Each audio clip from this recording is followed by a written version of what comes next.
Hi hello, ഇന്നത്തെ എൻ്റെ ഒരു ഗുഡ് ഈവനിങ് ഉണ്ടല്ലോ. ഇന്ന് എനിക്ക് ഗ്രോസറി ഷോപ്പിംഗ് ഉണ്ടായിരുന്നു. ഞാൻ ഈ എടുക്കുന്നത് ചകിരിയാണ് കേട്ടോ.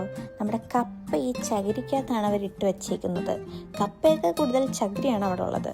പിന്നെ ഈ സാധനം ഇതാണ് ഡ്രൈ കോക്കനട്ട്. പേട്ട് തേങ്ങയാണോ എന്ന് എനിക്കറിയില്ല. പിന്നെ എനിക്ക് ആവശ്യമുള്ള അല്ലറ ചില്ലറ കാര്യങ്ങളൊക്കെ ഞാൻ അവിടെ നിന്ന് എടുത്തു. ഇന്നത്തെ ഷോപ്പിംഗ് ഞാൻ വളരെ പെട്ടെന്ന് തന്നെ അവസാനിപ്പിച്ചു. ഈ കിടക്കുന്ന പുള്ളിക്കാരൻ ഇവിടുത്തെ സെക്യൂരിറ്റി ആണെന്ന് തോന്നുന്നു. അതിനുശേഷം ഞാൻ റൂമിൽ വന്ന് ഡ്രസ്സൊക്കെ ചേഞ്ച് ചെയ്ത് ജിമ്മിൽ പോകാൻ റെഡിയാവുകയാണ്. കുറച്ചധികം നാളുകളായി ജിമ്മിലോട്ടൊക്കെ വന്നിട്ട്, അതുകൊണ്ട് ടച്ചൊക്കെ വിട്ടിരിക്കുകയാണ്. അപ്പം നമുക്ക് പയ്യെ ചെയ്ത് തുടങ്ങാം. ഇന്ന് കുറച്ച് ലെഗ് ചെയ്യാമെന്ന് വിചാരിച്ചു. മെഷീനകത്തൊക്കെ കയറിയിരുന്ന ലെഗിൻ്റെ വർക്കൗട്ടൊക്കെ ചെയ്യാം. എന്തോ ഇന്ന് ചെറുതായിട്ടേ ചെയ്യാൻ തോന്നിയുള്ളൂ. ഈ വീഡിയോ ഞാൻ 2x ഇട്ടേക്കാം കേട്ടോ. അതുകൊണ്ടാണ് ഇത്ര സ്പീഡ് തോന്നുന്നത്. നോർമലി ഞാൻ ഇത്ര സ്പീഡിൽ ചെയ്യാറില്ല. അതിനുശേഷം എൻ്റെ വർക്കൗട്ടൊക്കെ കഴിഞ്ഞു. ഞാൻ സ്ട്രെച്ചിങ് ഒക്കെ ചെയ്യാണ്. എൻ്റെ ഒരു ഈവനിങ് എന്ന് പറയുന്നത് ആസ് യൂഷ്വൽ വർക്കിന് പോവുക, റൂമിൽ വരിക, ദെൻ ജിമ്മിൽ പോവുക, തിരിച്ചു വരിക, ഫ്രഷ് ആവുക, ഫുഡ് കഴിക്കുക, കിടന്നുറങ്ങുക.